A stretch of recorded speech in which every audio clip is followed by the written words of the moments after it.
اللہ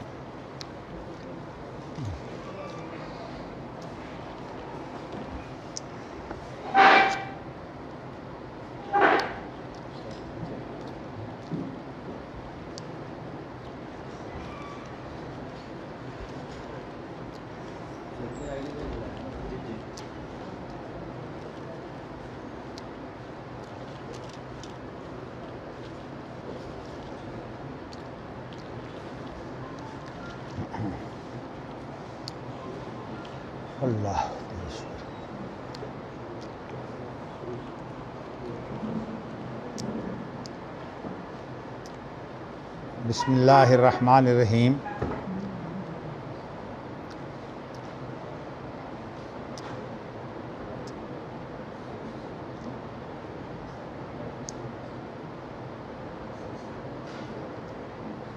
میں یہ آپ کو بتا چکا ہوں کہ تابعین کے اندر اجتہاد کے دو مکتب فکر تھے۔ ایک قرآن و حدیث کتاب و سنت کو پیش آمدہ واقعہ پر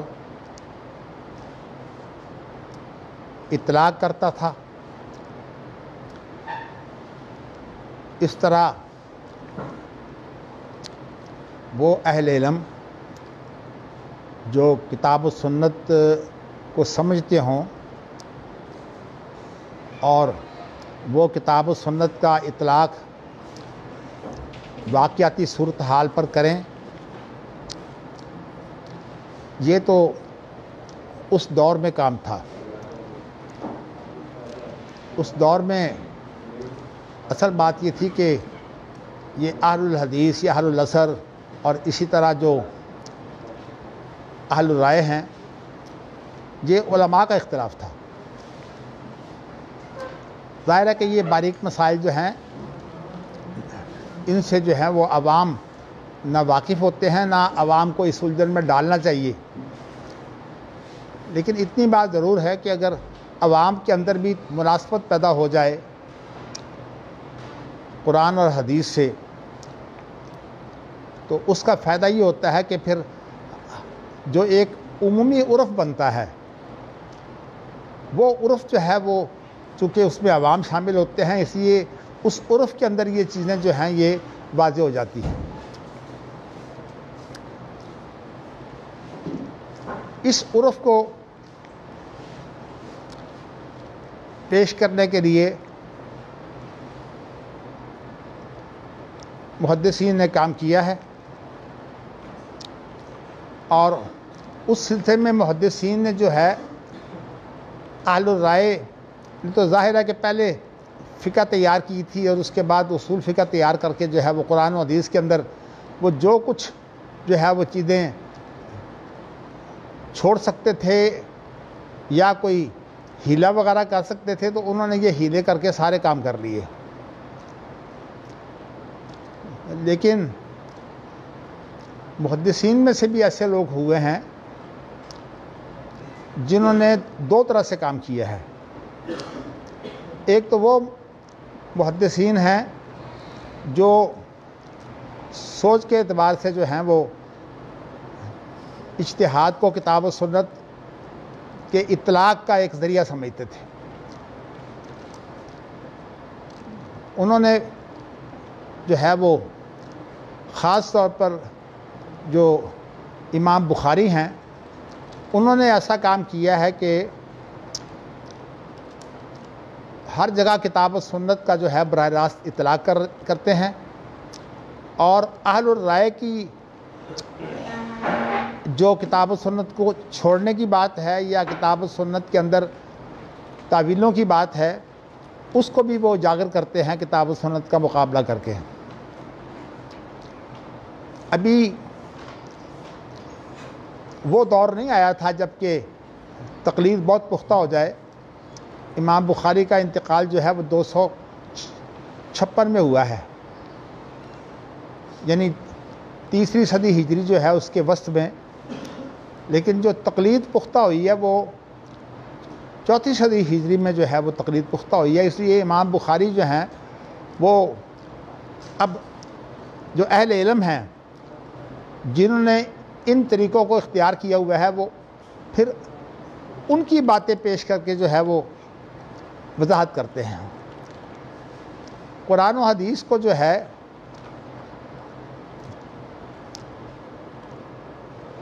عام فائدے کے لیے محدثین نے بڑا کام کیا ہے، لیکن امام بخاری کا جو کام ہے یہ اصل میں عام محدثین کی طرح نہیں ہے۔ انہوں نے جو ہے وہ جو اجتہاد کا طریقہ تھا اس اجتہاد کے طریقے کو اختیار کیا ہے، اور اپنی کتاب میں جا بجا جو اہل العصر کا اجتہاد ہے اس کے طریقے پر جو ہے وہ ایک مفہوم بیان کر کے پھر اہل الرائے کی تعویلیں اور اہل الرائے کا جو ہے وہ اس دور میں کتاب و سنت کو چھوڑ کر فقہ کے اوپر جو ہے وہ پیرا ڈال دینا جو ہے اس کا جگہ جگہ رد کیا ہے۔ 2 معاملے ایسے ہیں کہ ان میں ایک پر تو اتفاق ہے، وہ یہ ہے کہ آپ کو پتہ ہے کہ انسانی زندگی کو اگر کئی حصوں میں تقسیم کیا جائے تو ایک ان کے اندر عبادات ہوتی ہیں، پھر اس کی معاملات کی ایک تقسیم جو ہے وہ مناکحات ہے۔ مناکحات جو ہیں یہ دراصل شوہر اور بیوی کے درمیان جو مسائل پیدا ہوتے ہیں ان کو مناکحات کا جو ہے وہ نام دیا جاتا ہے۔ اور تیسری قسم ہے معاملات۔ اس معاملات کی بھی کئی طرح کی تقسیم ہے، لیکن میں انشاءاللہ تعالی آپ کے سامنے جو ہے کتاب الاعتصام بالکتاب والسنہ کے اندر یہ چیزیں واضح کروں گا انشاءاللہ۔ تو اب ایک یعنی مجموعی اختلاف ہے، وہ یہ ہے کہ عبادات کے بارے میں تو عام طور پر یہ ہے کہ عبادات کے اندر کوئی چیز اگر اضافہ کی جائے تو بدعت بن جاتی ہے۔ معاملات کے اندر جو ہے حالات کی تبدیلی بڑی اہمیت رکھتی ہے، تو اس لیے معاملات کے اندر اگر صرف حالات پیش کر دیے جائیں تو معاملات بھی صاف ہو جاتے ہیں۔ اصل میں جو فقہ کی ترتیب ہے نا اس کے اندر حالات جو ہیں وہ پیش نظر نہیں رکھے گئے، اس لیے کہ اگر حالات پیش نظر ہوتے تو وہ صورت واقعہ جسے فقہ الواقعہ کہتے ہیں وہ سامنے ہوتی تو خود بخود جو ہے وہ رجحان ہو جاتا ہے کہ بھی یہ چیز جو ہے وہ اس کے لیے زیادہ واضح ہے۔ تو ایک جو کتاب ہے یا ایک حصہ جو ہے ہماری زندگی کا اس کے بارے میں جو ہے وہ اختلاف ہے، وہ کون سا؟ مناکحات کا باب جو ہے۔ مناکحات کے اندر تقریباً سارے وہ معاملات ہیں جو ایک خاندان کو پیش آتے ہیں، اور یہ رشتہ نکاح قائم کرنے کے لیے جو معاملات پیش آتے ہیں وہ بھی سارے، حتیٰ کہ اس کے اندر جو ہے وہ جو وصیت کا باب ہے وہ بھی عام طور پر مناکحات کا حصہ سمجھا جاتا ہے۔ اور مناکحات کے اندر اہل العصر یعنی اہل الحدیث کا طریقہ کار یہ ہے کہ وہ کہتے ہیں کہ مناکحات جو ہیں یہ بھی اسی طرح جو ہیں وہ مقدس ہیں جس طرح کے عبادات مقدس ہوتی ہیں۔ عبادات کے اندر جو ہے وہ جب آپ جو ہے وہ نبی اکرم صلی اللہ علیہ وسلم کے طریقے کو جو ہے اختیار کرتے ہیں تو مناکحات کے اندر بھی نبی اکرم صلی اللہ علیہ وسلم کے جو ارشادات ہیں جنہیں احادیث کہا جاتا ہے ان احادیث کو جو ہے وہ ترجیح دی جائے، اور اس کے اندر جو ہے وہ اس طرح کے ہیلے اور تعویلیں نہ کی جائیں، اس لیے کہ سمجھا یہ جاتا ہے کہ نکاح جو ہے وہ اسی طرح کا معاملہ ہے جس طرح بازار کی سودے بازی کر لی، حالانکہ نکاح جو ہے وہ اس طرح کا معاملہ نہیں ہوتا۔ بازار میں جب آپ سودے بازی کرتے ہیں تو اس وقت جو ہے وہ آپ کے معاملے کے اندر آپ کو اختیار ہوتا ہے کہ آپ اس چیز کو بھی دیکھیں، اس کو بھی دیکھیں، اس کو بھی دیکھیں، اور دیکھ کر جو ہے وہ آپ جو ہے وہ پھر کسی چیز کا انتخاب کر لیں۔ تو معاملے کے اندر کئی گنجائشیں ہوتی ہیں انسانی معاملات کے اندر، لیکن مناکحات کے اندر نبی اکرم صلی اللہ علیہ وسلم کا ایک ارشاد ہے، اور یہ ارشاد بھی آپ کا حجۃ الوداع میں ہے۔ حجۃ الوداع میں آپ نے یہ ارشاد فرمایا کہ جن بیویوں کو تم نے گھر کے اندر جو ہے محفوظ کیا ہوا ہے، اور وہ گھر کے اندر ایسی ہیں جیسے کہ تمہارے ہاں قید ہوں، تو اس کے بعد فرمایا کہ یہ بات سمجھ لو کہ تم نے جب انہیں لیا ہے، اخذتموہن بے امان اللہ، تم نے جب نکاح کیا تھا تو اس وقت تم نے ایک صرف عام یہ طریقہ نہیں ہے کہ کوئی عورت جو ہے اس کے ساتھ نکاح کر لیا جائے، بلکہ اس سلسلے میں جو ہے باقاعدہ ولی اور جو شوہر ہے ان کا آپس میں عقد ہوتا ہے، یعنی ان کا آپس میں معاملہ طے ہوتا ہے کہ ولی یہ کہتا ہے کہ میں نے اب تک جو میرے زیر نگرانی تھی بیٹی یا کوئی اور رشتہ دار جس کا وہ نگران ہو، تو میں نے وہ تمام ذمہ داریاں جو ہیں وہ شوہر کو دے دی ہیں، اور اس کے بعد بھی میں نے آپ کو یہ بتایا تھا کہ اس کے بعد بھی ولی کا کام ہے کہ وہ باقاعدہ جس کا اس نے نکاح کیا ہے اگر اس کے اوپر کوئی زیادتی ہو رہی ہو تو ولی اس معاملے میں مداخلت کرے اور معاملات کو جو ہے وہ حل کرے، اس لیے کہ عورت کمزور حصہ ہے ایک خاندان کا، اس لیے کہ مرد قوام ہوتا ہے، اور قوام ہونے کی وجہ سے جو ہے وہ مرد کی برتری ہوتی ہے، ایک تو اس وجہ سے کہ کنٹرول کے معاملے میں ویسے ہی مرد جو ہے وہ مضبوط ہوتا ہے، اور عورت جو ہے وہ کنٹرول کے معاملے میں کمزور ہوتی ہے، اسی لیے عورت جو ہے اس کے معاملات میں اس کے کمزور ہونے کی وجہ سے اگر کہیں مجبوری بھی ہے تو اس مجبوری کا علاج یہ کیا گیا ہے کہ وہاں ایک عورت کی بجائے 2 عورتیں بنا دی ہیں، جیسے کہ معاملات جو ہمارے ہاں پیش آتے ہیں ان کے اندر جو ہے وہ قرآن مجید میں یہ موجود ہے کہ جب تم آپس کے اندر کوئی معاملہ ایسے کرو جس کو دین کہتے ہیں، دین اصل میں ایک وسیع لفظ ہے، اس کے اندر جو ہے وہ چیزیں بھی آ جاتی ہیں جو چیزیں جو ہیں وہ ہم جو ہیں وہ ادھار صورت میں کرتے ہیں، اور اس کے اندر خاص طور پر جو سرمایہ کاری ہے، سرمایہ کاری کا پورا نظام اس کے اندر آ جاتا ہے، تو یہ انشاءاللہ تعالی اقتصادیات کا جو باب ہے میں اس کے بارے میں انشاءاللہ تعالی جو ہے وہ آپ کو بیان کروں گا، تو کچھ اور چیزیں بھی بیان کروں گا، لیکن اس وقت میں آپ کو یہ کہہ رہا ہوں کہ جو مناکحات ہیں یہ مقدس چیز ہے، اس لیے کہ نبی اکرم صلی اللہ علیہ وسلم کا یہ ارشاد ہے حجۃ الوداع کے اندر کہ اخذتموہن بامان اللہ واستحللتم فروجہن بکلمۃ اللہ، جب تم نے ان کے ساتھ جو ہے وہ ہم بستری کرنی ہے تو یہ جو تمہیں اختیار ملا ہے نا، تو یہ اصل میں یہ نہ سمجھنا کہ یہ صرف تمہاری رضا ہے، اس کے اوپر جو ہے وہ اللہ کا کلمہ ہے، یعنی اللہ کا کلمہ جو ہے وہ کیا ہے؟ ایجاب و قبول،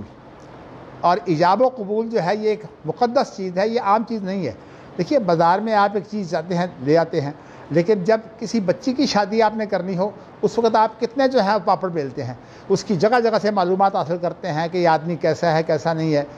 بہت سے لوگ ایسے ہیں کہ معلومات حاصل کرتے کرتے جو ہے وہ بات کہیں کی کہیں پہنچ جاتی ہے، اور عام طور پر آج بھی سمجھدار لوگ جو ہے وہ جب تک معلومات نہ لے لیں اس وقت تک وہ جو ہے وہ یہ ذمہ داری اس کو نہیں دیتے۔ اب صورتحال جو ہے وہ میں نے آپ کو یہ بتایا ہے کہ مناکحات بھی عبادات کی طرح ہے، یعنی اس کے معاملات جو ہیں وہ عبادات کی طرح ہیں۔ اچھا، اب مشکل یہ ہے کہ امام بخاری کے دور میں ابھی پوری فقہ حنفی تو تیار نہیں تھی، لیکن جو موٹے موٹے مسائل تھے امام بخاری نے جو ہے وہ ضروری سمجھا کہ ان لوگوں کو جو ہے وہ واضح کر دیا جائے، تو اس لیے یہ انہیں بتا دیا جائے کہ آپ کے لیے جو کتاب و سنت ہے اگر اس کی اہمیت ہے تو پھر جو ہے وہ ان معاملات میں آپ رائے کو زیادہ استعمال نہ کریں، ان معاملات میں جو ہے وہ آپ کتاب و سنت کو ترجیح دیں، یہ امام بخاری بتانا چاہتے ہیں۔ لیکن اصل بات یہ ہے کہ آج کے دور میں مجھے ایک صاحب بتا رہے تھے کہ کسی کے ساتھ ان کا یہ اختلاف ہے، فیس بک پر جو اختلاف ہوتے ہیں اس میں اختلاف یہ ہے کہ کیا فقہ جو تیار ہوئی ہے یہ شریعت ہے؟ اس لیے فقہ اس کو بولتے ہیں کہ کتاب و سنت کے اندر اہل علم نے غور و فکر کیا، اور غور و فکر کر کے انہوں نے جو ہے وہ ایک نقشہ بنا دیا کہ بھئی یہ مسائل جو ہیں وہ ایسے ہیں۔ اب اس میں بھی دو طریقے آ گئے، ایک تو اہل الاثر کا طریقہ ہے، وہ یہ ہے کہ وہ کتاب و سنت میں غور و فکر کر کے اس کا ایک جو ہے وہ خاکہ بنا دیتے ہیں، لیکن اہل الرائے کا جو طریقہ ہے وہ یہ ہے کہ خاص طور پر معاملات کے بعد میں کہ وہاں تو وہ اس طرح سے صورتحال پیدا کرتے ہیں کہ پورا نظام جو ہے وہ تہہ و بالا ہو جاتا ہے، حالانکہ شریعت کے اندر یہ سارے نظام ہیں، مناکحات بھی ایک نظام ہے، عبادات کا بھی ایک نظام ہے، اور اسی طرح جو ہے معاملات کا بھی ایک نظام ہے۔ تو اس نظام کو اب بنانے کا طریقہ کار کیا ہے؟ اس کا طریقہ کار یہ ہے کہ جو اہل الاثر ہیں ان کا طریقہ کار یہ ہے کہ جب کوئی معاملہ پیش آتا ہے تو وہ دیکھتے ہیں کہ اس بارے میں نبی اکرم صلی اللہ علیہ وسلم کی احادیث کون کون سی ہیں، اور وہ احادیث جو ہیں وہ ساری اکٹھی کر کے دیکھتے ہیں کہ بھئی معاملہ جو اس وقت درپیش ہے واقعہ اس کی صورتحال کیا ہے۔ اس لیے کہ جب احادیث کو وہ اکٹھا کر لیتے ہیں تو صورت واقعہ متعین ہو جاتی ہے، اس لیے کہ کتاب و سنت کے اندر ہمارے زندگی کے تا قیامت پیش آنے والے تمام معاملات کا حل موجود ہے۔ تو اس لیے جب یہ حل موجود ہے تو پھر کتاب و سنت میں ہی غور کرنا چاہیے، لیکن جنہوں نے پہلے ہی کتاب و سنت کو چھوڑ دیا بلکہ انہوں نے ایک فقہ تیار کر لی، جیسے میں نے آپ کو بتایا تھا کہ امام جساس جو ہیں ان کی 370 میں وفات ہوئی ہے، اور اس سے پہلے جو ہے وہ انہوں نے اصول فقہ پر کام کیا تھا، لیکن اصول فقہ پر جو ان کا کام تھا انہوں نے جو ہے وہ فقہ کو سامنے رکھ کر، فقہ حنفی کو سامنے رکھ کر، اس لیے کہ 4 صدی ہجری میں جو ہے وہ تقلید پختہ ہو گئی تھی، تو اس کو فقہ حنفی کو سامنے رکھ کر انہوں نے جو ہے وہ ایک تیار کی فقہ، اور اس کے اندر ایک امام کی رائے نہیں ہے، کہنے کو تو کہا جاتا ہے کہ اس میں 40 اماموں کی رائے ہے، لیکن یہ بات جو ہے یہ بنتی بھی نہیں ہے۔ عملی صورتحال اس لیے کہ امام ابو حنیفہ کے ساتھ جو ہے اس طرح تھے ہی نہیں کہ ان کی شاگردی کر سکیں، اس لیے کہ بعضوں کی عمریں کچھ ہیں، بعضوں کی عمریں کچھ ہیں، اسی طرح جو ہے وہ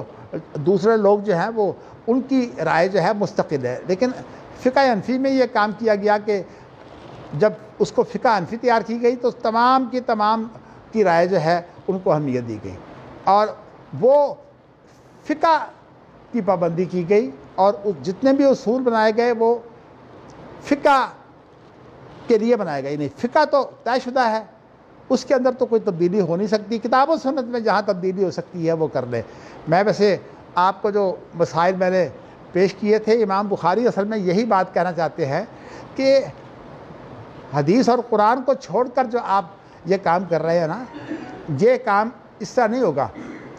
حقیقت یہ ہے کہ وہ دور نہیں تھا، لیکن اب ایسا دور آ گیا ہے کہ ان چیزوں کو واضح کیا جائے، اور اللہ کا شکر ہے کہ اللہ کے ایک عاجز بندے کو یہ توفیق ملی ہے کہ اس نے ان چیزوں کو بھی واضح کیا ہے۔ آج سے کوئی 40 سال پہلے جو ہے وہ ایک بڑا اہم مسئلہ تھا، وہ یہ تھا کہ شریعت بل جو ہے وہ سینٹ کے اندر پیش ہو گیا تھا، اور اس کے اندر سینٹ کے اندر جو بل پیش کیا اس کے اندر قاضی عبداللطیف جو سینٹ کے ممبر تھے، اور مولانا سمیع الحق جو اکوڑا کھٹک کا ایک بڑا مدرسہ ہے اس کے جو ہیں وہ کرتے درتے تھے مولانا عبدالحق والد کے فوت ہونے کے بعد، اور یہ بھی آپ کو شاید علم ہوگا کہ مولانا سمیع الحق کو جو ہے کچھ عرصہ پہلے جو ہے وہ شہید کر دیا گیا۔ تو قاضی عبداللطیف صاحب ویسے فوت ہو گئے ہیں، انہوں نے جب یہ بل پیش کیا تو اس کے اندر انہوں نے یہ کہا کہ کتاب و سنت کے علاوہ جو ہے وہ اماموں کے اقوال کی بھی پابندی کی جائے۔ یہ جب انہوں نے کہا نا کہ شریعت جو ہے اس کے اندر اماموں کے اقوال بھی شامل ہے، تو اس وقت جو ہے وہ مختلف گروہوں کے درمیان میں جو ہے وہ اختلاف پڑ گیا، اور اس وقت خاص طور پر یہ اختلاف پڑا کہ قرآن و حدیث کی کیا حیثیت ہے۔ اللہ تعالیٰ نے اپنے ایک بندے کو جو قانون دان تھا یہ توفیق دی کہ اس نے جو ہے وہ اپنے گھر کے اندر، وہ ایک بڑا عہدیدار تھا، آپ یہ سمجھیے جو اٹارنی جنرل ہوتا ہے وہ حکومت کا وکیل ہوتا ہے، اور وکلاء میں جو ہے وہ تمام وکلاء کا وہ ہیڈ ہوتا ہے، یعنی رئیس جو ہے چیئرمین وہی ہوتا ہے، اس کے نیچے جو ہے وہ کوئی منتخب ہو کر جو ہے وہ وائس چیئرمین بن جاتا ہے۔ لیکن یہ ہے کہ اٹارنی جنرل کا عہدہ سب سے بڑا ہوتا ہے، اور یہ آدمی جو تھا ویسے نیک تھا۔ خاص طور پر یہ جو ہے حاجی غیاث الدین، ان کو اس نام سے پکارتے تھے، انہوں نے جو قادیانیوں کے خلاف جنوبی افریقہ کے اندر مقدمہ لڑا تھا نا، اس سے بھی اندازہ ہوتا ہے کہ کتنے جذبے والے تھے۔ اب جنرل ضیاء الحق جو ہیں جب وہ آئے ہیں تو انہوں نے ایسے لوگوں کو جو ہے وہ اپنے ساتھ لیا۔ جب ان کو ساتھ لیا، یہ بل جو ہے یہ ضیاء الحق نے تو پیش نہیں کیا تھا، لیکن بعض لوگوں نے اپنے سیاسی مفاد کے لیے اسے ضیاء الحق کا بل قرار دیا، حالانکہ ضیاء الحق نے تو کچھ بھی نہیں کیا۔ قاضی عبداللطیف نے یہ تیار کیا ہے، اور مولانا سمیع الحق نے جو ہے ان کی تائید کی ہے، وہ دونوں سینٹ کے ممبر تھے۔ لیکن حاجی غیاث الدین نے ایسا کیا کہ جتنے بھی گروپ یہاں سمجھے جاتے ہیں ان کو بلایا۔ تو دیوبندیوں کا گروپ تھا، وہ مولانا جو ہے وہ اجمل خان، جو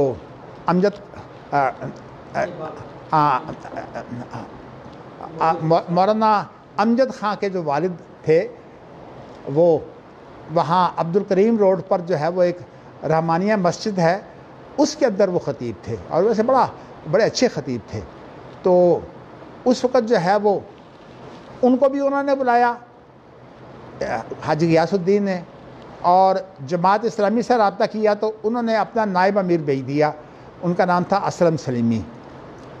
اور انہوں نے پھر بریلویوں سے رابطہ کیا تو اس وقت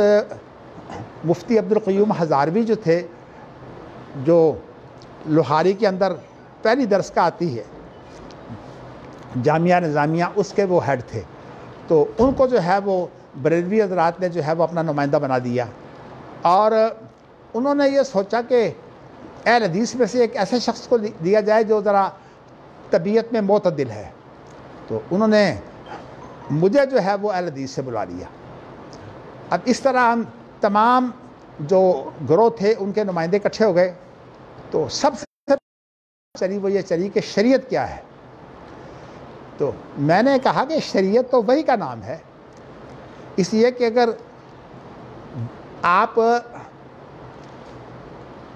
نبی اکرم صلی اللہ علیہ وسلم قرآن مجید میں تو انہیں بھی حکم ہے کہ شریعت کی پابندی کرو، اور 25ویں سپارے میں یہ موجود ہے، ثم جعلناک علی شریعۃ من الامر فاتبعھا، ہم نے تمہیں جو ہے وہ ایک شریعت پر جو ہے وہ قائم کیا ہے، تم نے شریعت کی پیروی کرنی ہے، لوگوں کی خواہشات کی پیروی نہیں کرنی۔ یہ نہیں دیکھنا کہ لوگ کدھر چلے گئے ہیں، زیادہ تعداد بھی ہیں، تم نے صرف یہ کام کرنا ہے کہ جو اللہ کی شریعت ہے اس کے مطابق جو ہے وہ کام کرنا ہے۔ اور نبی اکرم صلی اللہ علیہ وسلم جو ہیں فوری طور پر مسئلہ نہیں بتاتے تھے، کوئی معاملہ پیش آ جائے تو پہلے شریعت کا انتظار کرتے تھے، وحی کا انتظار کرتے تھے، اور جب وحی نہ اترتی تو پھر آپ اجتہاد کرتے۔ لیکن آپ کے اجتہاد کے بارے میں بھی اللہ نے جو طریقہ کار رکھا ہے وہ یہ رکھا ہے کہ نبی اکرم صلی اللہ علیہ وسلم کا اجتہاد جو ہے، آپ معصوم ہیں تو معصوم کا اجتہاد جو ہے وہ معتبر ہوتا ہے، اور جو خود معصوم نہ ہو، کیونکہ اجتہاد کے بارے میں خود نبی اکرم صلی اللہ علیہ وسلم کا یہ ارشاد ہے کہ جو شخص اجتہاد کرتا ہے اگر وہ درست اجتہاد کرے تو اس کے لیے 2 اجر ہیں، ایک اجتہاد کرنے کی محنت، اور ایک جو ہے وہ جو اس نے فتویٰ دیا ہے وہ فتویٰ جو ہے وہ اس نے بڑی محنت سے دیا ہے، تو اس کے لیے 2 اجر ہے۔ لیکن اگر کوئی غلطی کر جائے مجتہد، تو دنیا کے کام جو ہے وہ پورے کرنے کے لیے کہا گیا ہے کہ اگر وہ غلطی کر جائے تو اس کی غلطی تو غلطی ہوگی، لیکن ویسے جو ہے اس کو بھی اجتہاد کا 1 ثواب مل جائے گا، 1 اجر مل جائے گا۔ اچھا، یہ چیز جو ہے بتاتی ہے کہ نبی اکرم صلی اللہ علیہ وسلم کے بعد جو ہے وہ کوئی بھی ایسا نہیں ہے جس کے اجتہاد کی پیروی کی جائے۔ نبی اکرم صلی اللہ علیہ وسلم کی جو پیروی ہے وہ بھی اس لیے کی جاتی ہے کہ اللہ تعالیٰ نے ان کے اجتہاد کے اوپر خود اپنی نگرانی رکھی ہے۔ واللہ یعصمک من الناس، اس طرح وتقلبک فی الساجدین، اس طرح کی قرآن کی آیتیں ہیں. خاص طور پر میں نے اس کی دلیل جو ہے پوچھنے کے لیے، میرے استاد تھے لیکن میں نے کلاس سے باہر ان سے پوچھا. وہ بڑے علماء میں سے ہیں. سعودی عرب میں شیخ محمد امین شنقیطی جن کی کتاب ہے اضواء البیان، تو میں نے ان سے پوچھا کہ جی یہ جو ہے نبی اکرم صلی اللہ علیہ وسلم کی معصوم ہونے کی دلیل کیا ہے؟ مجھے قرآن حدیث میں جو ہے یہ دلیل نہیں ملتی. مجھے کہنے لگے بتقلبک فی الساجدین میں یہی تو چیز بیان ہوئی ہے کہ اللہ تعالیٰ جو سجدہ کرنے والے مسلمان ہیں ان کے اندر جب تم پھرتے ہو تو اللہ تعالیٰ کی نگرانی میں ہوتے ہو. تو اسی طرح جو ہے وہ یہ بھی بتا دیا کہ آپ جو ہے وہ حق بیان کرنے کے لیے پرواہ نہ کریں. یا ایھا الرسول بلغ ما انزل الیک، اے رسول جو تیری طرف اتارا گیا ہے تو انہیں پہنچا دینا ہے. اس لیے نبی اکرم صلی اللہ علیہ وسلم اگر کہیں خاموش رہیں تو نبی اکرم صلی اللہ علیہ وسلم کی خاموشی جو ہے وہ بھی حدیث ہے، اور اس کو حدیث تقریری کہتے ہیں. اسی لیے امام بخاری نے یہ باب باندھ دیا ہے کہ نبی اکرم صلی اللہ علیہ وسلم کی خاموشی تو حجت ہے، آپ کے علاوہ کسی کی خاموشی حجت نہیں ہے. یعنی کوئی اگر صحابی بھی ہو تو اس کی خاموشی حجت نہیں ہے. اس لیے صحابہ کا جو اختلاف ہوا ہے اس کے اندر قطعاً اس بات کی اجازت نہیں ہے کہ آپ جو ہے وہ ایک صحابی کو پکڑ لیں. آپ نے جو ہے وہ صحابہ کے اختلاف کو بھی وحی پر پیش کرنا ہے، اور جب وحی پر پیش کریں گے تو جو چیز وحی کے قریب ہوگی آپ اس کو مان لیں. اور ویسے اگر آپ اتنے بھی عالم نہیں ہیں تو آپ کو مشکل پیش آتی ہے تو پھر عام طور پر ان لوگوں سے مسئلہ پوچھیے جو کتاب و سنت سے مسئلہ بتاتے ہیں. یہ امام احمد بن حنبل کی رائے ہے کہ ایک آدمی بالکل ہی، کوئی آدمی خاکروب ہے، اسے کچھ بھی پتہ نہیں ہے، تو اس کے لیے جو کتاب و سنت کی پیروی کیسے ہوگی؟ ویسے تو یہ بہت بڑا سوال ہے کہ امام ابو حنیفہ جو ہیں وہ آج سے 1200 سال پہلے گزر چکے ہیں. اس کو یہ تحقیق کرنے کی ضرورت ہے کہ امام ابو حنیفہ کی رائے ہے کہ نہیں.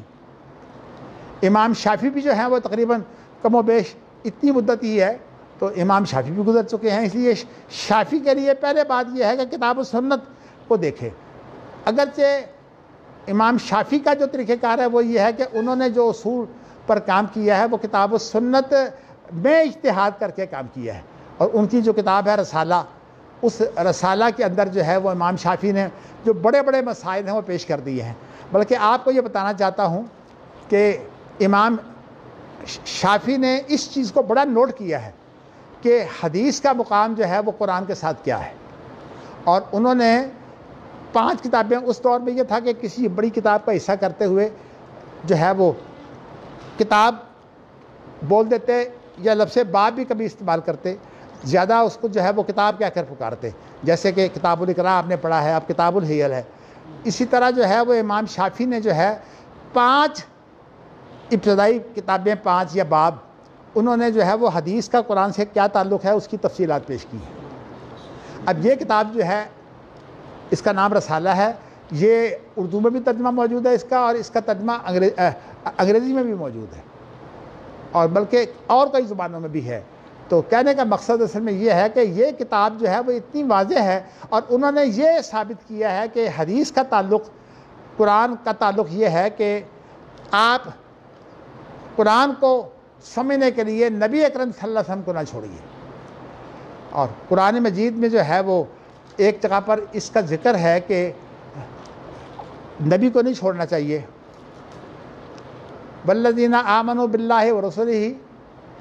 ولم یفرقوا بین احد منہم اولئک سوف یؤتیہم اجورہم وکان اللہ غفورا رحیما. اس سے جو پہلی آیت ہے اس میں یہ بیان کیا ہے کہ یہ کام جو ہے کہ نؤمن ببعض ونکفر ببعض، بعضوں کے ساتھ جو ہے وہ بعض نبیوں پر ایمان لانا اور بعض نبیوں پر ایمان نہ لانا، یہ جو ہے یہ کفر صریح ہے. سارے نبیوں کو ماننا پڑے گا سوائے جھوٹے نبی کے. آپ سمجھ گئے ہیں؟ تو اس لیے انبیاء کو ماننا جو ہے تمام کے تمام کو لا نفرق بین احد منہم. یہ کسی اور جگہ پر آمن الرسول کے ہم کسی کے درمیان میں تفریق نہیں کرتے. اسی طرح ولم یفرقوا بین احد منہم، اس 6 سپارے کے شروع میں جو ہے یہ آیت ہے کہ آپ جو ہے نبیوں کو الگ نہیں کرتے. کیا مطلب؟ نبیوں کو اللہ سے بھی الگ نہیں کرتے، اور نبیوں کو جو ہے وہ نبیوں سے بھی الگ کرنا چاہیے. اس لیے کہ جو نبیوں کی جو شریعت ہے وہ بھی اللہ کی طرف سے ہے، لیکن وہ شریعت منسوخ ہو گئی ہے اس لیے امام شافعی نے 5 بابوں کے بعد پھر ناسخ و منسوخ کی بات کی ہے۔ تو میں بتانا یہ چاہتا ہوں کہ امام شافعی نے جو ہے وہ کتاب و سنت سے براہ راست جو ہے وہ اجتہاد کر کے، اور وہ سارے ان کو مجتہد مستقل مانتے ہیں، براہ راست اجتہاد کر کے جو ہے وہ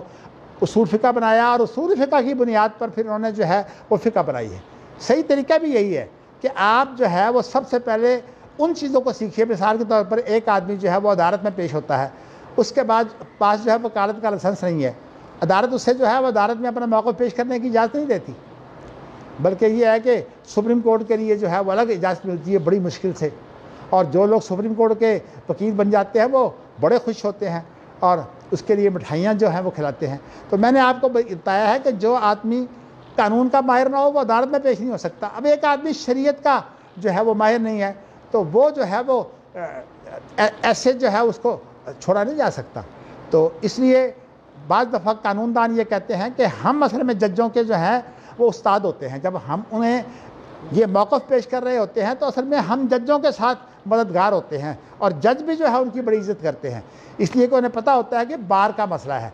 بار ایک ایسی تنظیم ہے جو وکیلوں کی حفاظت کرتی ہے، تو اس لیے جج فیصلہ نہیں کرتے جب تک جو ہے وہ قانون دان ان کے پاس پیش نہ ہو جائے۔ ہمارے ہاں جو ہے صورتحال یہ بنی ہوئی ہے کہ یہ تقلید جو ہے وہ ہوئی ہے، لیکن اس کی کوئی سند نہیں ہے۔ پہلے تو آپ دیکھیے کہ امام ابو حنیفہ کے نام پر جو فقہ تیار ہوئی ہے وہ اکیلے امام ابو حنیفہ کی نہیں ہے، سارے مانتے ہیں کہ اس فقہ میں جو ہے وہ تقریباً 40 آدمی شریک ہیں۔ بعض ایسے ہیں جو امام ابو حنیفہ کے شاگرد ہیں اور بعض ایسے ہیں جو ان کے شاگرد بھی نہیں ہیں۔ اب ایسی فقہ جو تیار ہوئی ہے اس کے بارے میں بعد میں بڑی محنتیں ہوئی ہیں کہ اصل فقہ حنفی کیا ہے، اور یہ صرف اس کے بارے میں نہیں ہے،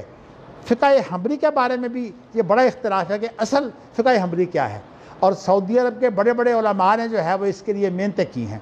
اس کے باوجود جو ہے وہ فیصلہ نہیں کر سکتے کہ فقہ حنبلی یہ ہے۔ اس لیے ان کو تو آسانی یہ ہے کہ ان کا دستور جو ہے وہ کتاب و سنت ہے جو وہی ہے، اور انہوں نے نظام الحکم جو ہے وہ نافذ کر رکھا ہے۔ 1 مارچ 1993 کو یہ شاہ فہد نے جو ہے نظام الحکم کے نام سے اور نظام محکمہ کے نام سے جو ہے وہ 2 چیزیں پیش کی تھیں، 80 دفعات اس کی تھی اور 34 دفعات جو ہے وہ محکمہ کے نظام کی تھی۔ میں نے آپ کو یہ بتایا ہے کہ مئی 1917 کا جو میرا مضمون حسن صاحب نے اختصار کر کے چھاپا ہے اس کے اندر یہ ساری باتیں موجود ہیں۔ تو میں بتانا یہ چاہتا ہوں کہ جب وہاں ہم بیٹھے تو میں الحمدللہ یہ جو اختلافی مسائل ہیں میں ان کو اہمیت نہیں دیتا، میں اس لیے اہمیت نہیں دیتا کہ یہ اجتہادی مسائل ہیں، اور ان اجتہادی مسائل کے اندر اگر کوئی شخص محنت کرتا ہے تو یہ بھی اس کی جو ہے وہ ایک اس کا عذر ہے کہ میں عالم نہیں تھا۔ اگرچہ نبی اکرم صلی اللہ علیہ وسلم نے جو ہے وہ غیر عالموں کے لیے بھی جو ہے وہ ہدایات دی ہیں، لیکن میں پھر بھی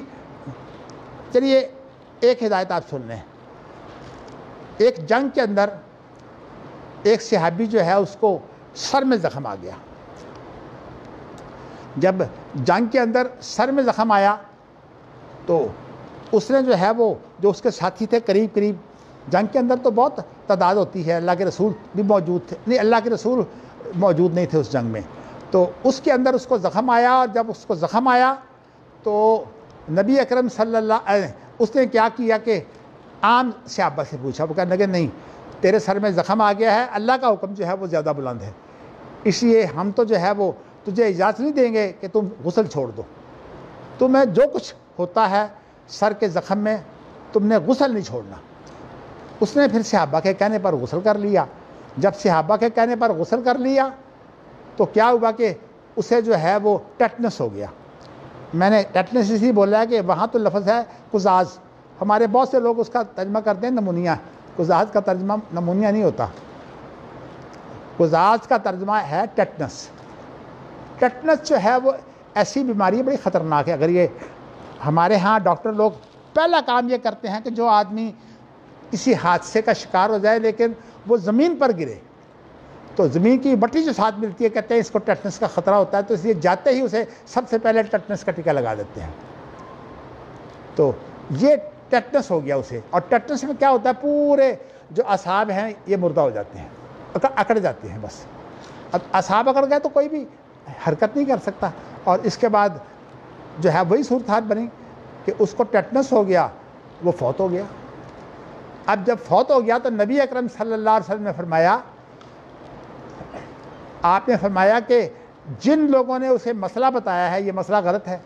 اور ان لوگوں کا یہ کام نہیں تھا کہ وہ مسئلہ بتاتے۔ کیوں؟ اس لیے کہ وہ خود عالم نہیں تھے، انہوں نے جو ہے وہ ایک بات کا انہیں پتہ تھا اور انہیں جو ہے وہ اس بات کے مطابق عمل کر دیا۔ حتیٰ کہ حضرت عمر بن خطاب رضی اللہ تعالیٰ عنہ کا ایک اپنا واقعہ ہے کہ ان کو یہ واقعہ پیش آیا تھا کہ ایک آدمی نے جو انہیں کہا کہ جی میں نے ایسا کیا کہ تیمم کیا، لیکن تیمم ایسا نہیں کیا جیسے تیمم کیا جاتا ہے، میں تو جس طرح گدھا جو ہے وہ مٹی میں لوٹن پوٹن ہوتا ہے نا، میں نے اسی طرح جو ہے وہ لوٹن پوٹن سے ہو کر پورا سر سے لے کر پاؤں تک جو ہے وہ میں نے جو ہے وہ تیمم کر لیا۔ تو اللہ کے رسول نے فرمایا نہیں، تیمم بہت مختصر سی چیز ہے۔ تو اس لیے میں یہ بتانا چاہتا ہوں کہ امام شافعی نے پھر فقہ پر پہلا کام کیا، نہیں اصول فقہ پر پہلے کام کیا کہ جن اصولوں سے کتاب و سنت کو سمجھا جاتا ہے، اور امام بخاری نے خاص طور پر اس چیز کی بہت وضاحت کی ہے کہ کتاب و سنت کافی ہے۔ میں اس کی دلیل بھی آپ کو یہ بتائی تھی، لیکن میں اس واقعہ کو پورا کر لوں کہ جس کو ٹیٹنس ہو گیا تھا وہ مر گیا، تو نبی اکرم نے فرمایا کہ اس نے کسی ایسے آدمی سے جو باخبر ہو شریعت سے تو اس سے سوال کیوں نہیں کیا؟ انما شفاء العی سوال، یعنی جو آدمی جو ہے وہ ایسا کام نہیں کر سکتا تو اس کا کام ہے کہ وہ جو ایک آدمی جو گہرائی تک پہنچا ہو، وا یا ای کے معنی ہوتے ہیں ایک چیز کو گہرائی تک جو ہے وہ پا لینا، تو اس کو کہتے ہیں وائی، وہی نہیں ہے سے نہیں عین سے، اس کے معنی ہوتے ہیں گہرائی تک ایک چیز کو پالنا۔ تو انما شفاء العی سوال، جو گہرائی تک پہنچنے والا تھا اس سے سوال کرتے، مطلب یہ تھا کہ تیرے لیے اتنا کافی تھا کہ تو تیمم کر لے، اور اس لیے وہ آدمی جو فوت ہو گیا کہا تم نے اس کو قتل کیا ہے۔ تو میں یہاں یہ بتانا چاہتا ہوں کہ انسان جو ہے وہ جاہلوں کے پیچھے لگ کر جو ہے، لیکن میں آپ کو بتاؤں کہ میرا عام طور پر وتیرہ یہ ہے کہ جو آدمی جاہل ہے میں ان سے محبت کرتا ہوں، اگرچہ میں ان کو یہ سمجھتا ہوں کہ وہ عالم نہ ہونے کی وجہ سے جو ہے وہ سمجھتے ہیں کہ شاید ہمارے لیے سب کچھ یہی ہے۔ اور فقہ حنفی میں نے آپ کو بتا دیا کہ 1200 سال پہلے سے جو ہے وہ ابھی تک فقہ حنفی کا فیصلہ نہیں ہوا کہ فقہ حنفی جو ہے وہ کیا ہے۔ تو اس وقت اورنگزیب عالمگیر نے علماء کی بہت بڑی جماعت لگائی جنہوں نے فتاوی عالمگیری تیار کیا ہے، اور فتاوی عالمگیری میں آپ دیکھیے کہ کوئی فتویٰ جو ہے وہ امام ابو حنیفہ کی رائے پر ہے، کوئی فتویٰ صاحبین کی رائے پر ہے، کوئی کسی اور کی رائے پر ہے، اور انہوں نے ایک فتاویٰ تیار کر دیا۔ فتاویٰ قانون ہوتا ہی نہیں، فتاویٰ تو ایک رائے ہوتی ہے جس کے مطابق جو ہے وہ قانون دان فائدہ اٹھا سکتے ہیں، یعنی فتویٰ جو ہے وہ کسی کے اوپر لازمی نہیں ہوتا کہ فتویٰ مانے۔ مثال کے طور پر میں نے ایک فتویٰ دے دیا ہے، اس کے لیے لازمی نہیں ہے کہ فتویٰ مانے، لیکن اگر قضا ہوگی تو قضا جو ہے وہ ماننی لازم ہے، لیکن قضا وہاں تک محدود رہتی ہے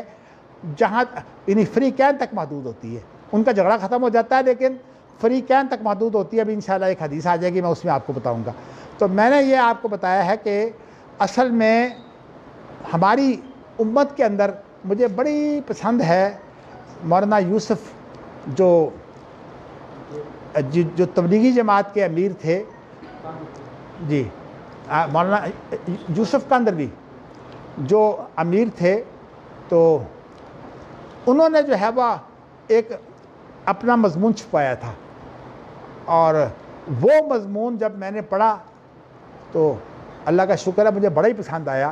اس میں انہوں نے یہ کہا تھا کہ ہمارے لیے اصل حجت جو ہے وہ ایک امت ہے، یہ جو امت کے اندر فرقے ہیں نا، یہ فرقے جو ہیں یہ ٹھیک نہیں ہیں، یعنی یہ ان کے مضمون کا نچوڑ تھا۔ اب جب بات یہ ہوتی ہے تو پھر فرقہ بندی تو ختم ہوتی ہے کہ آپ اماموں میں تقسیم نہ ہوں۔ دیکھیے آپ کے پاس ایک امام اور ایک شخص جو ہے جو عالم ہے وہ اماموں کی جو ہے وہ پوری تحقیق کرتا ہے۔ اسی لیے میں آپ کو بتانا چاہتا ہوں کہ ایک تو کتاب ہے ہماری فقہ کے اندر جن میں اماموں کے فتوے ہیں، اور اس کا نام ہے بدایت المجتہد، اور ایک کتاب ہے جو الجزیری نے جو ہے وہ مصر کے عالم نے تیار کی ہے، تو اس میں اس نے مذاہب الاربعہ، یعنی اس کے اندر اس نے 4 جو مذہب جو ہیں وہ بہت مشہور ہو گئے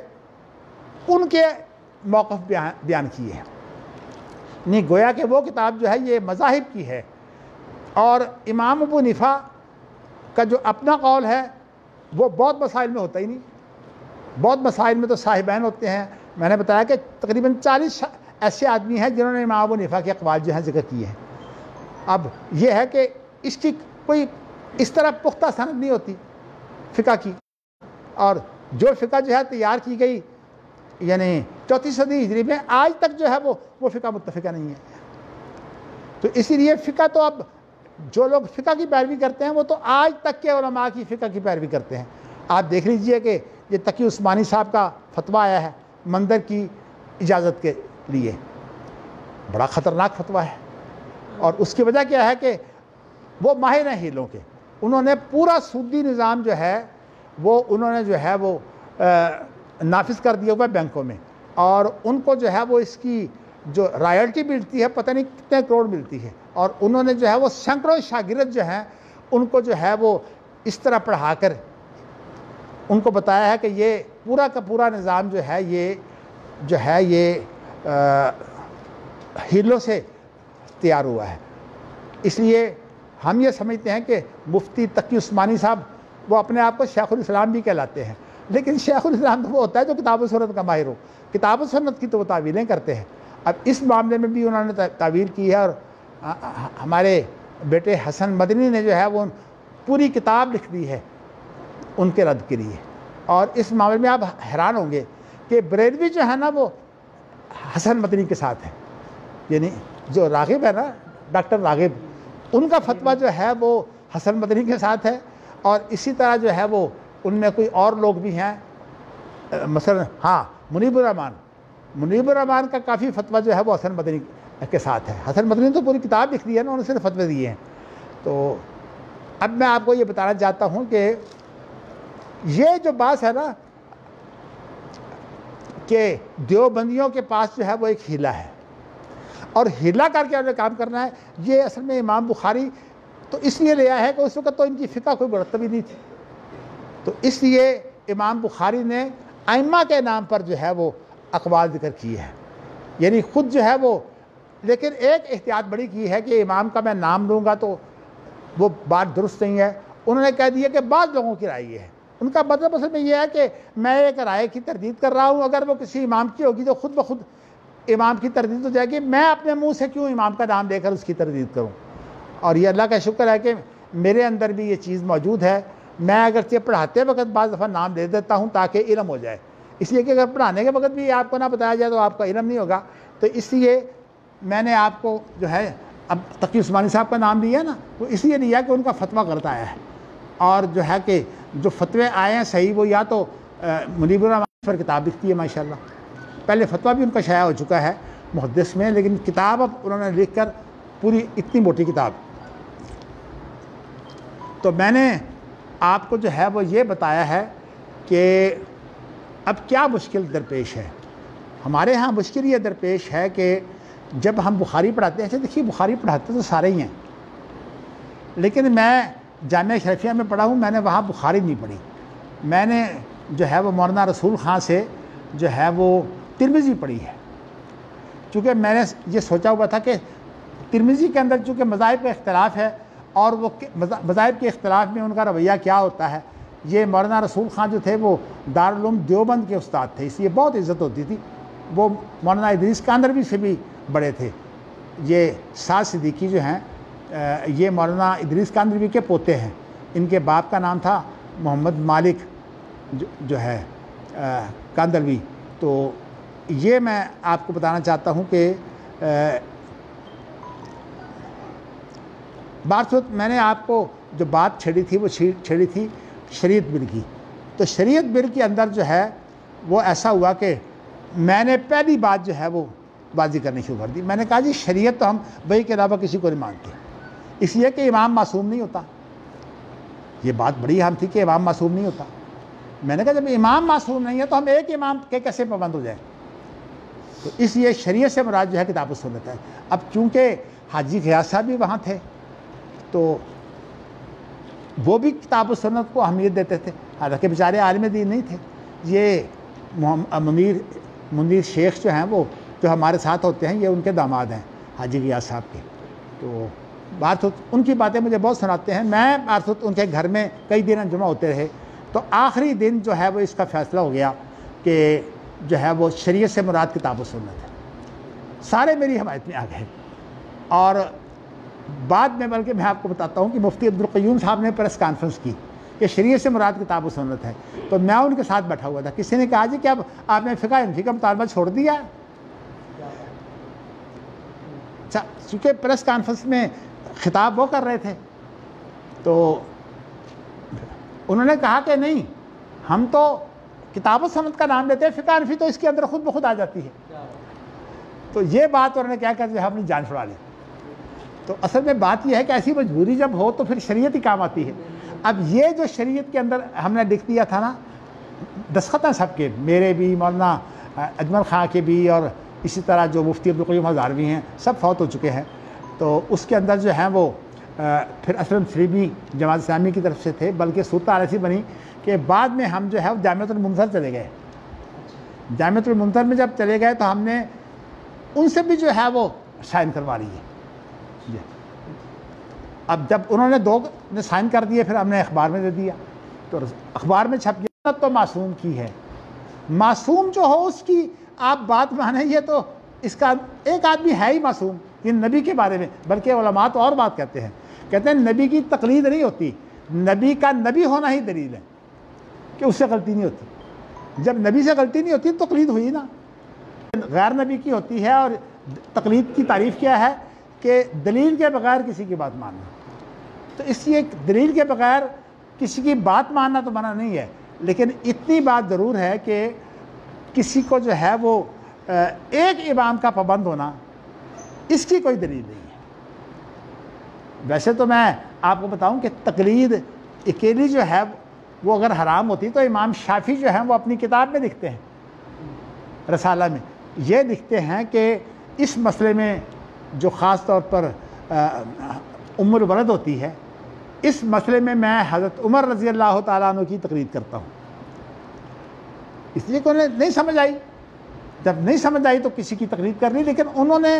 حضرت عمر کی تقلید شخصی نہیں کی. تو اس لیے جو اصل میں سوال ہے وہ تقلید شخصی کا ہے. تقلید کرنا اس کے لیے اصطلاح میں لوگ جھگڑتے ہیں کہ وہ تقلید نہیں ہے. میں یہ کہتا ہوں کہ جب تعریف اس پر لاگو آتی ہے تو یہ ہمارے ہاں ایک بزرگ آئے تھے، میں نام نہیں لیتا، ہم نے یہاں کچھ درس کروائے تھے. تو انہوں نے جو ہے وہ اہل حدیث ہونے کی وجہ سے گجرانوالہ سے تھے، تقلید کی ایک بڑی عجیب تعریف کر دی. انہوں نے کہا کتاب و سنت کی مخالفت میں کسی کی بات ماننا. حالانکہ تقلید کی تعریف میں کتاب و سنت کی مخالفت نہیں ہے. اگر امام ابو حنیفہ کا فتویٰ یا کسی اور کا فتویٰ جو ہے کتاب و سنت کے مطابق ہو، ہم تو ان کی بات مانتے ہیں. اور صاف سی بات ہے کہ اگر کسی مسئلے میں جو ہے وہ ایسی الجھن پیدا ہو جائے، اگرچہ میں نے اس مسئلے کو الحمدللہ حل کر دیا ہوا ہے. مولانا عبدالسلام بھٹوی صاحب نے مجھ سے پوچھا تھا تو میں نے انہیں بتا دیا تھا کہ یہ امام بخاری کے بارے، امام شافعی کے بارے میں یہ جو بات ہے ان کی تو بات ہے، لیکن امام بخاری نہیں مانتے.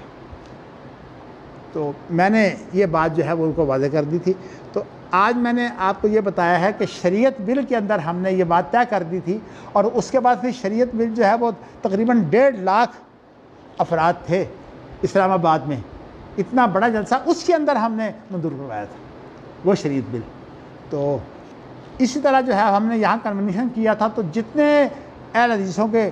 گروپ ہیں تمام کو بلایا تھا، اور الحمدللہ سارے ہی آ گئے تھے. حتیٰ کہ علامہ احسان علی ظہیر جو شریعت بل کی مخالفت کرتے تھے وہ بھی آ گئے.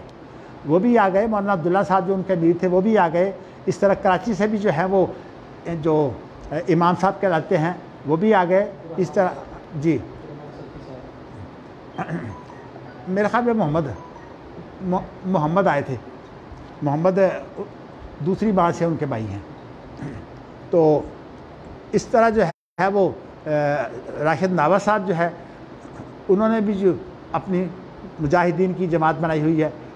اس کے لوگ بھی آ گئے. تو ہم نے یہاں یہی پاس کیا تھا کہ شریعت جو ہے وہ ہم تسلیم کرتے ہیں، لیکن شریعت کے علاوہ ہم کسی امام کو جو ہے وہ معصوم نہیں مانتے. میں نے اسی لیے کل آپ کو بتایا تھا کہ شیعہ چونکہ اپنے اماموں کو معصوم مانتے ہیں، اس لیے وہ تو تقلید کر سکتے ہیں، ان کی بنیاد اگرچہ غلط ہے. یعنی ان کے امام جو ہیں وہ معصوم نہیں ہیں، لیکن وہ ان کو معصوم قرار دیتے ہیں۔ تو اسی لیے شیعہ جو ہیں جب بھی ذکر کرتے ہیں تو اماموں کا ذکر کر کے اس میں طاہرین کا لفظ آتے ہیں۔ طاہرین کا معنی یہ غلطی سے پاک ہے، معصوم کی جگہ پر، لیکن معصوم بھی کہتے ہیں۔ تو میرا کہنے کا مقصد یہ ہے کہ یہ چیز آپ نے سن لی۔ میں اصل میں میں نے باتیں اسی بیان کی ہیں کہ امام بخاری نے، کیونکہ اس وقت فقہ کو ایسی تیار تو نہیں تھی، نام لے لے کر جو ہے وہ اب، لیکن نام نہیں لیا بعض الناس کہ بعض لوگوں کی رائے ہے، لیکن صورتحال یہ ہے کہ اب ہمارے جو خاص طور پر ایسے لوگ ہیں جو امام ابو حنیفہ کے مقلد نہیں ہیں، وہ پھر بعض الناس سے مراد جو ہیں وہ لیتے ہیں حنفی۔ میرا جو پی ایچ ڈی کا وائوہ تھا نا، اس کے اندر مجھے یہ سوال کر دیا گیا۔ انہوں نے مجھے پہلا سوال یہ کیا امتحان لیتے ہوئے کہ جی بعض الناس سے کیا مراد ہے بخاری کی؟ میں نے کہا جی امام بخاری نہ تو ہندوستان میں آئے ہیں، اور دوسرا امام بخاری کا جو دور ہے اس وقت ابھی تقلید شروع نہیں ہوئی تھی۔ تقلید ہوتی ہے 34 صدی ہجری میں، امام بخاری تو 256 میں فوت ہو جاتے ہیں۔ تو میں نے کہا نہ تقلید تھی اور نہ اس وقت جو ہے امام بخاری ہندوستان میں آئے ہیں، وہ تو ادھر ہی رہے ہیں، ہاں مکہ مدینہ وغیرہ پھرتے رہے ہیں، لیکن ہندوستان میں نہیں آئے۔ تو میں نے کہا کہ یہ بعض الناس کا جو جن لوگوں نے یہ لکھا کہ اس سے مراد جو ہے وہ حنفی ہیں، تو یہ اصل میں دھکا ہے۔ تو میں نے کہا کہ مولانا انور شاہ کشمیری کا یہ کہنا ہے کہ امام بخاری جو تھے وہ مجتہد مستقل تھے، نہ وہ حنبلی تھے، نہ وہ مالکی تھے، اور نہ وہ شافعی تھے، تو اس لیے وہ مجتہد مستقل تھے۔ تو میں نے جب یہ جواب دیا تو اللہ کا شکر ہے کہ میں اس سے نکل گیا۔ اور بھی کئی باتیں تھیں، میں نے آپ کو بتایا کہ یہ اس طرح جو ہے وہ امام بخاری نے بھی بعض الناس کا لفظ لکھ کر جو ہے نا کھلی تردید کی ہے ہر ایک کی۔ بھئی وہ ان سے کوئی پوچھتا تو کہتے ہیں میں نے کسی کا نام لیا ہی نہیں، ایک چیز میرے نزدیک غلط ہے، میں اس کو غلط کیوں نہ کہوں۔ اب آپ دیکھیے کہ امام بخاری اصل میں یہ میں جوں آگے بڑھ رہا ہوں نا، ہیلا تو اصل میں ایک سردار ہے امام بخاری نے، اس لیے اس میں تقریباً ہر حدیث کے بعد جو ہے وہ بعض الناس کا ذکر کیا ہے۔ تو اس لیے امام بخاری نے جو ہے وہ اس معاملے میں اور پھر دلیل دے کر، احادیث کی دلائل دے کر جو ہے وہ انہوں نے اس کا جواب دیا۔ لیکن کاش کہ امام بخاری جو ہے وہ اس کے بعد آتے، جب کہ فقہ جو ہے وہ اس کو سامنے رکھ کر اصول فقہ تیار کیا گیا ہے، وہ تو امام بخاری کے بعد تیار ہوا ہے۔ اس لیے وہ نام لے لے کر جو ہے، یعنی بعض الناس، یعنی نام نہیں لیتے لیکن بعض لوگوں کی رائے یہ ہے۔ لیکن ہمارے جو یہاں کے لوگ ہیں جن کو جو ہے وہ امام ابو حنیفہ سے چڑ ہے، میں ویسے کہتا ہوں اللہ تمہیں ہدایت دے۔ امام ابو حنیفہ کے رائے جو کچھ بھی ہے وہ اہل سنت، حتیٰ کہ جن کو آپ اہل حدیث کہتے ہیں ان کے اختلافات بھی موجود ہیں۔ اس لیے میں اجتہادی مسائل میں جو ہے وہ نرمی رکھتا ہوں، اور میں نے آپ کو بتایا کہ میں ان لوگوں سے بھی محبت کرتا ہوں جو ہیں وہ کسی علم نہ غلطی کر بیٹھتے ہیں۔ اللہ تعالیٰ جو ہے وہ آپ کو جو ہے وہ خوش رکھے۔ وآخر دعوانا ان الحمد للہ رب العالمین۔ سبحانک اللہم و بحمدک اشہد ان لا الہ الا انت استغفرک و اتوب الیک۔